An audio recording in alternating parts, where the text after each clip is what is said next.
The Biden administration is making a push to highlight abortion rights access on this 51st anniversary of Roe versus Wade. After 50 years on the books, it's no longer the law of the land, and advocates on both sides are still deciding to furthering their causes. CBS Natalie Brand reports from the White House, where President Biden announces measures to strengthen areas around reproductive rights.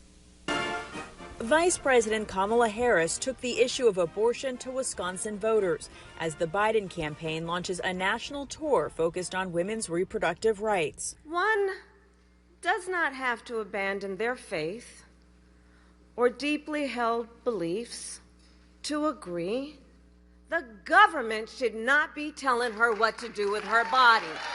Democrats say when abortion is on the ballot, they win, as their base remains motivated by the 2022 Dobbs decision by the U.S. Supreme Court to end the constitutional right to abortion after a half century. I did this, 50 years ago, and now I'm having to do it again. In the last several days, demonstrators on both sides of the issue took to the streets nationwide.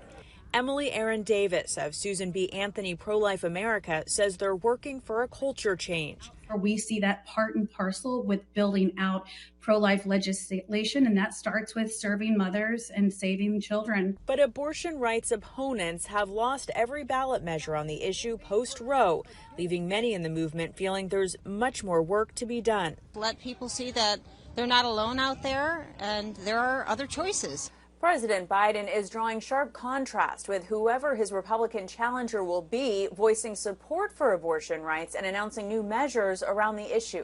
My administration is going to keep working to protect women.